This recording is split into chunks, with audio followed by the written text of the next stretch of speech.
Let's learn functions count and count A. Suppose here in the top row for admission of fees, I want to count the numbers here in this list marked in yellow cells. So it's a very simple function. Go to a cell where you want to have a formula. Here if you want to have the count of numbers marked in these yellow cells, how to get it?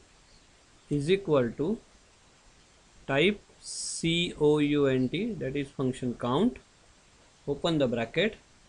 Now select the cells from where you want to have the numbers therein.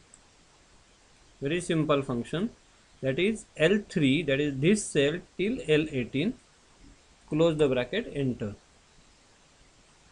This indicates this function here in the formula bar count from L3 to L18 indicates there are 16 numbers there in the selection. But suppose there is a case like this.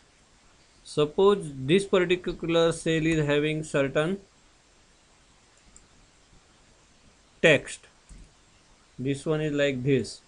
This is letter A, B, C.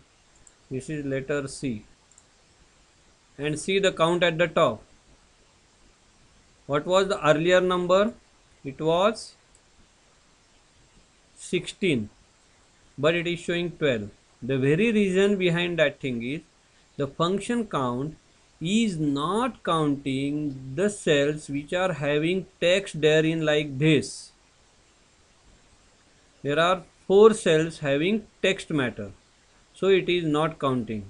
In such case, this function is of no use.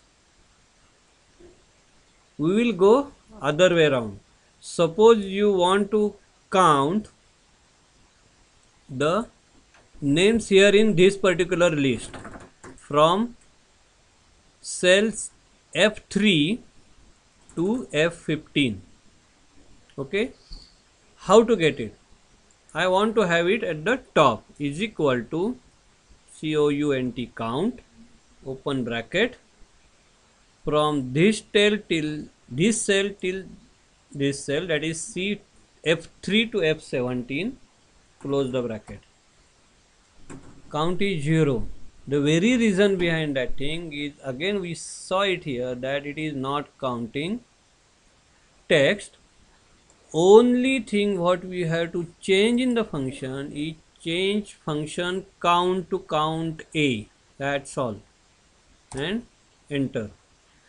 Count A counts numbers as well as text. So it is your choice what you want to count from the given range. If you want to count alphanumeric values, use count A function, and if you want to count only numbers, use function count. Here also you can change it to count A, then it will go to original value, that is now 16 count.